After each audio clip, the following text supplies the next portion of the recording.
Hello and welcome everybody to the 2025 Used Iron Buying Guide. I am the Vintage Golfer and we're going to take you on this adventure as to new or beginning golfers who just want some irons. Where do you start? So I'll take you through, we'll discuss my preferences about certain categories. We're going to simplify those categories as much as possible. And you can read the comments if you want more detail, I'm sure. And we're also going to talk about where you may want to go look to purchase these. We're also going to, at the end, show a list of iron sets that are available under $100 on eBay at the making of this video, and iron sets that are between the $100 and $200 price range on eBay at the making of this video. So there's a lot to move through, so we should get going. Let's start with cost. Cost can erase a lot of problems. If you're an experienced golfer like me or many of the people watching this, you have preferences about what you're looking for, and you know exactly what you're looking for. You're going to get it, okay? New golfers often don't. They come to the table with some preconceived notions and things that they hear or have read, or their parents or their friends who are golfers tell them, and they take that to the table and they're like, all right, this is what I'm looking for. And then they try it, and sometimes it's like, well, that's not really what I like. So you don't really know until you try, and so experience is worth its weight in gold. So what you're looking at here is a set of off-brand. This is Pine Meadow. This is just off of Amazon, not a Proline brand. A Proline brand is something that they sell in pro shops that pros use, professional golfers use, and are usually considered top of the line, top tier golf clubs. Okay, so this is not that. This is just a retail set that's sold for not much money on Amazon, lacking technology, and you can see this has been abused. Okay, I found this at Goodwill for $4. Can you see the price tags here? $4 a club. 6 clubs, 24 plus tax plus roundup, less than 30 bucks. I'm into this iron set, 6 irons for less than 30 bucks. Do I care what the shaft flex is at $30? No, I don't care. Do I care? Oh, the soles might be a little bit wider than...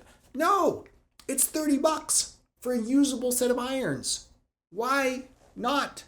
If you're brand new to golf, just get these. Just get them. I'm going to talk about all these preferences and things to pay attention to. And so what's more important than like, oh, I got the best irons possible for me, more important than that is now I have a way to get some experience to cultivate my preferences and tastes. That's why at some point cost wins. Like even for me, I'm pretty experienced, but at some point, if I can get into a pretty good set for not much money, even though, oh no, the shafts aren't perfect or the top line isn't exactly what I'd like to look down at, guess what? I'm just going to buy them. So that's why the reason why I bought this set is to make that point, to show you it can be done. So next, I want to talk real quick. So cost, first thing to pay attention to. Next, I want to talk about where do you find a good used iron set. The first place that I would go are to people I know. I'd go to my family. If my dad golfed, which he didn't, I would say, Dad, do you have an old iron set? Uncle Bob, Aunt Jane, do you have any irons? And you'd be surprised what comes out of the closet. Oh, your grandfather had a set. Let me pull it out. This is your grandfather's old set. And you might be surprised because, it could be 5 years old. It could be a pretty nice set. So you might just inherit something. Other things, go talk to all your friends at work, at church, wherever, your pickleball group. Just be like, hey, does anybody golf? Do you have any iron? Well, actually, I'm trying to get rid of my old iron set. Well, can you give me a deal? You'd be surprised. So that's the first place I would start, people. Second place, brick and mortar locations. Like you saw earlier, Goodwill, thrift stores can have iron sets that are very usable. Then other brick and mortar stores like PGA Tour Superstore, Golf Galaxy, other places that might have used sets at a good price. So consider those. And then go online, go to eBay's, go to these other stores and see what iron sets are going for. And you'll find that there's kind of a reasonable price for these. I'll share my list of just some that are available at the current time at the end of the video. Stay tuned for that. So that's kind of where to start, and find a good used iron set and let us know in the comments below where you found your good set and what would you recommend. The first category is cosmetics. What do you like the look of? And there are several things to look for. So let's step through this. And remember, one reason why I'm telling you this is as you get your first set and play it, you may develop a like or dislike for certain cosmetic features. I want to talk about them so you are aware of what they are so you can keep an eye out for them, all right? Sometimes if you duff a shot into the woods, it's just like you look down at your club and there's something about it that really bothers you visually. You're like, duh. And when you're frustrated, that's the time to pay the most attention. You're like, I really hate that there's so much offset, or why is it so skinny, or why is it so small looking? I wish I had a bigger looking club. It could be any number of things on either side. So pay attention to what you like, all right? So I'm going to step through some of these really quick. First is color. Some people have color preferences, okay? If you have a club that you think looks cool, you're more likely to use it, you're more likely to play with it, you're more likely to practice with it. Get something that you think looks cool, okay? Another thing is branding. I would recommend you stay with the major brands because of different quality things. We're going to probably talk a little bit about it through the engineering part of it.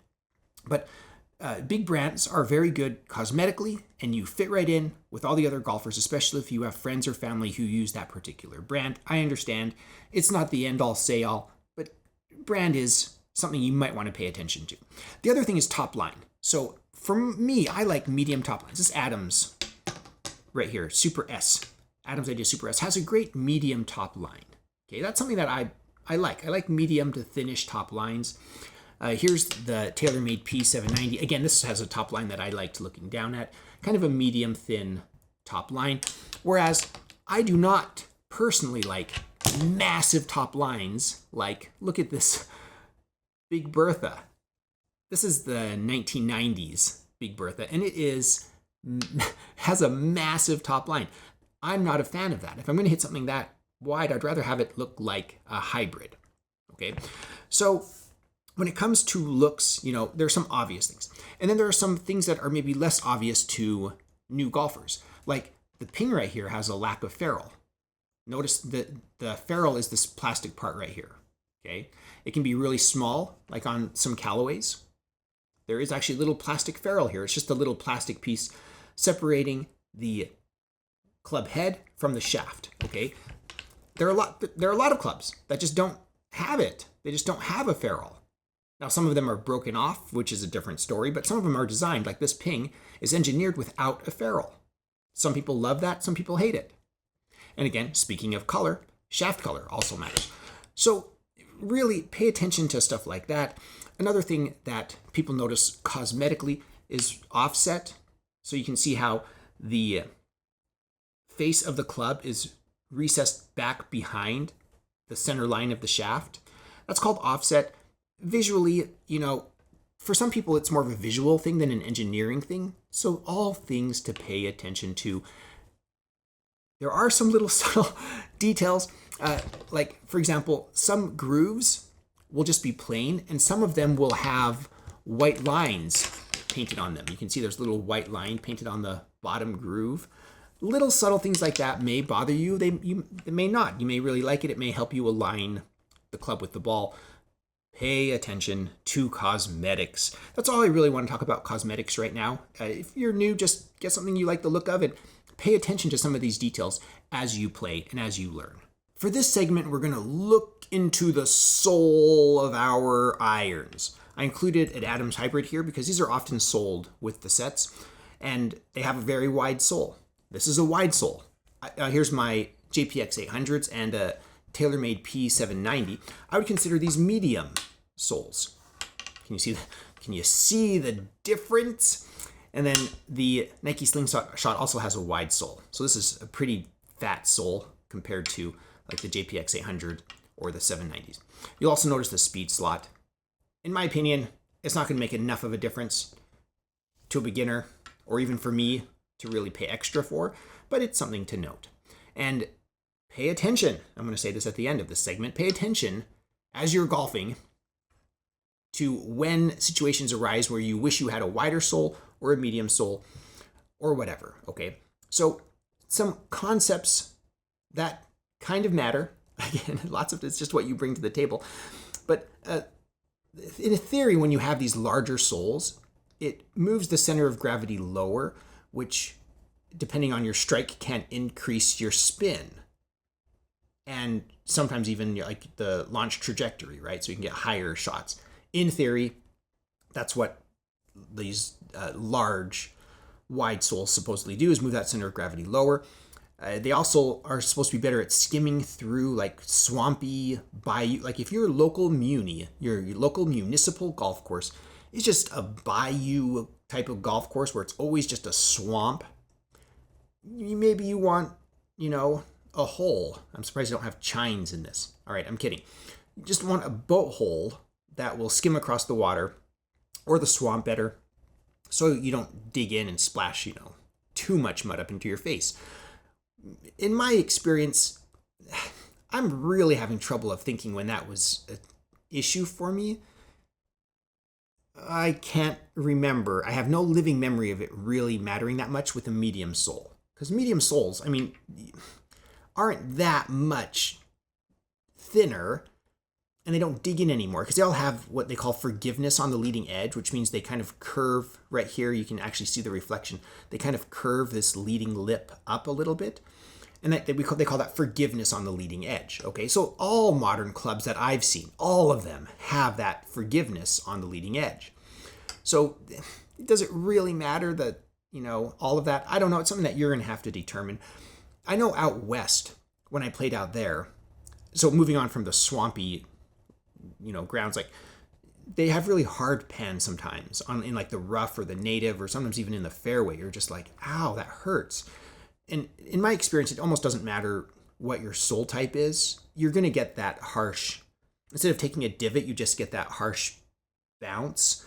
And it doesn't almost matter what size your sole is or how wide your sole is, you're going to get that harsh bounce, in my experience. So yeah, find something that you like. If you want to try a wider sole to start with, try it.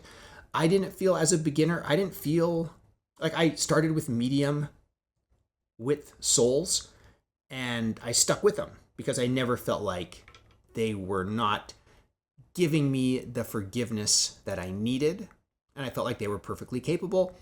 I like the look of them. So for me, that's what worked. That doesn't mean that will translate directly to what works for you. Try them. If your first set is medium, when you're in situations, think, would I be better? Would this situation be better if I had a wider sole? Or is the medium sole adequate? So pay attention to stuff like that. Same with hybrids. Pay attention to the sole. Is this big fat sole helping me? Am I generating enough spin? Am I generating too much spin? Obviously, improve when you get your next set or get custom fit.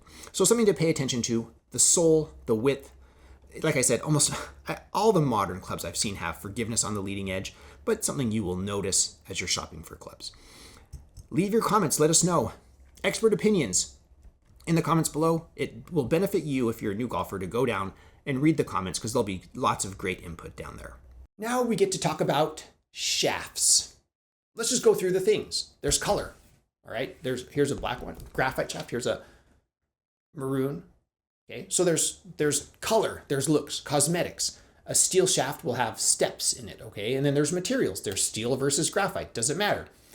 No, it's really just preference. All right, it doesn't really matter. In my experience, a stiff graphite shaft feels so similar to a stiff steel shaft. I'm just like, I don't worry about it. Okay, the torque ratings. Torque is how much it twists. Okay, so when you apply like this twisting force to it, how much does the shaft twist? Okay, they're golf club shafts. They're designed for golf clubs. It's never been a problem for me or anybody I've ever known. We've never, ever, ever had to worry about it. At the highest level, do they worry about it? No, their fitter worries about it. Okay, so don't worry yourself about torque ratings unless that's part of the hobby for you. Unless you really are interested in it, then yeah, go look at some numbers and go look at that. But to me, for beginner golfers, don't worry about torque rating. What about the weight of your shaft? with irons, you want them to be very consistent. So you want to know exactly what yardage it's going to go, and you want them to go that yardage every time. It's not just how far can I hit it game. Okay, that's what your driver is for. So with your driver, you're going to talk about weights probably more in your shaft than with an iron set. So again, don't worry too much about the weight. If you buy a ProLine brand, they'll sort that out for you. So don't worry too much about it. And then the final thing is like flex that I want to talk about. So flex, to me, does matter a little bit, maybe not in the way that people think. So when on your backswing and forward swing, it will flex a certain amount, okay? And don't get too caught up in that. It's just how it feels. That's what it is mostly. It's the energy. I'm gonna do an analogy here, okay? A stunt person falls 30 feet. You're falling 30 feet, okay? So you have a certain amount of kinetic energy there. You hit a 10-foot air cushion, poof, okay, and they go woof, and they sink like 10 feet into these things. So what happened is your kinetic energy has been dissipated over the course of 10 feet, over that course of time, so you don't die, okay? You hit the concrete, it's the same amount of energy, but it's a sudden stop. Does that make sense? That's kind of how golf club shafts are. Okay, on your backswing, you take a really harsh backswing and a harsh movement to go forward, you're going to load that shaft. Whether it's regular flex or a stiff flex, it's the same amount of energy. It's just over a slightly longer period of time if it's a regular flex shaft over a stiff flex shaft. Now here's where I have a preference, and this is my opinion. Let us know yours in the comments below. I always tell people what's more important than my opinion is your opinion. All right, when I was new to golf, I found that I had a few times in my life where, meaning many, where my golf club head would come crashing down into the soil because I didn't know how to swing a golf club, all right? And then you get that sudden stop of just crash, and you're like, my wrists and my elbows, why? With stiffer, like I think I had an extra stiff iron because I started out with just like a secondhand set where I just bought one of whatever they had, right? And so extra stiff flex shaft, I was just like, ouch, it just communicated every mishit, like, and it hurt. I was like, I preferred the regular flex shafts because when you mishit and you hit that soil really hard, it felt like it was less jarring on my wrists and elbows. So ever since then, I've always just picked up regular flex shafts.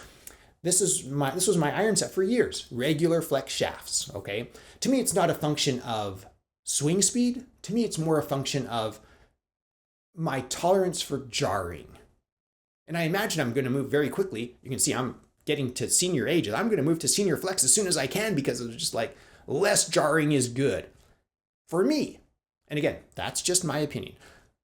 But generally speaking, to new golfers, if you stick to the regular and stiff flex shaft, you're probably going to do all right. It's hard for me on normal hits to tell the difference between regular and stiff flex. They're pretty close. They feel good to me. Regular or stiff is what I think most people would do well to start. If you go stiff and you're like, yeah, maybe it is a little jarring, try regular. And there may be no difference or may make a little bit of difference, but it helps to have some point of reference. And I hope that helps as we talk about shafts. Anything else you want to talk about shafts? Let us know in the comments below. Let's talk a little bit about technology or forgiveness or engineering. Pick a term.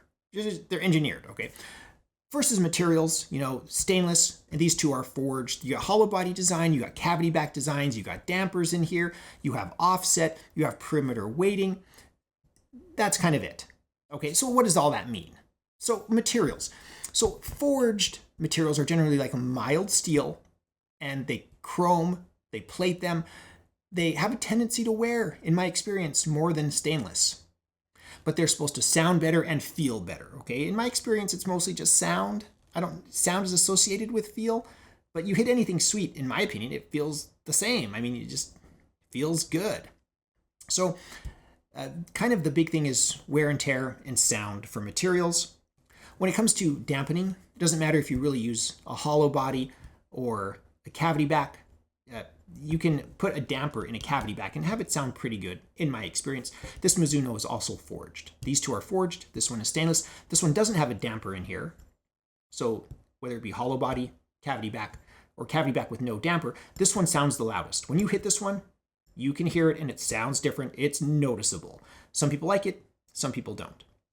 With perimeter weighting, companies are trying to hide it now with these like hollow body designs. With cavity backs, you can see like all the weight's just around the edge and the inside is hollowed out. Perimeter weighting, pretty basic. Some also, add offset. Offset, like I described before, is pushing the face further back. That increases MOI, which reduces angular acceleration on mishits, meaning twist on mishits. So it feels better on mishits. Good, and maybe give you a little bit more forgiveness, so the ball might go a little bit straighter. There you have it. I mean, what else? That's kind of the technology. When it comes to actually golfing, there's more to your swing than necessarily what's in the club head, because these are all regulated and they all feel, all of these, for example, when you're looking down at a golf ball and you're hitting a golf ball, they all kind of do the same thing, don't they? Just pay attention to little things like sound and see if you develop a preference for one over the other. So let's talk a little bit about set makeup. You kind of need the bare minimum of, I would say, 6 to pitching wedge, and that gives you a solid base you can build on. But if you can get from 3 hybrid or 3 iron all the way to pitching wedge, that might be ideal. But again, I don't know how much you're going to be using those long irons, but it's good to try and it's good to learn. It's good to practice. So 6 to pitching wedge minimum. Anything in addition is bonus, which is great. So that's kind of the set makeup I would recommend. I still use that, and it's just a good place to start. I want to move quickly to the conclusion here and just put all these pieces together, okay? With your new iron set, cost might be the biggest factor. And you can take, we've had a pretty lengthy discussion here. You can take everything that we've talked about, read the comments, and develop some opinions as you're learning. But I want to make the point here in the conclusion. It's important to have some consistency if you really want to improve and see if you like this game. The same set that you practice or learn or get lessons with will be the same set that you take out on the golf course and play with, which can really help your enjoyment of the game and help you decide, oh, maybe golf is a fun sport, let's stick with it. Where if you borrow sets everywhere, you may get a good idea of what the differences are, but again, depending on your personality, is that going to help you enjoy golf? So things to consider. Your personality, everybody's different, so I can't say one way or the other. But if you're looking for a beginner set, I hope that this information helps. I'm going to roll up some lists right here. This is just like the list of clubs that I could find on eBay. I rolled in a screenshot off of eBay down below of a set. Tommy Armour's on this list. You can find some Adams occasionally. I'm making this video in the spring, which is the worst time to buy clubs because everybody's buying clubs, so they're kind of hard to find, but you can still find them. So there is some promise there. We should move to what I think is the more interesting range, from the $100 to the $200 price range. I found, all the major manufacturers had a used set in this price range. And again, you can kind of pick and choose what you're looking for and get something that will hopefully provide at least a couple of years of fun on the golf course with your friends. I would like to thank my patrons. Thank you so much for your support. On Patreon, I do have a Patreon page. It's just general support. $1 a month helps this channel. I will put your name, if you want, in the credits. So I really appreciate my patrons. I'll put a link to Patreon in the description below. Another way you can support this channel is by visiting my Amazon shop. I'll put a link in the description below as well. I am an Amazon associate. I make proceeds from qualifying purchases. That's how it helps this channel. Thank you everybody for watching. Looking forward to reading your comments. If you enjoy this content, please subscribe. I am the Vintage Golfer.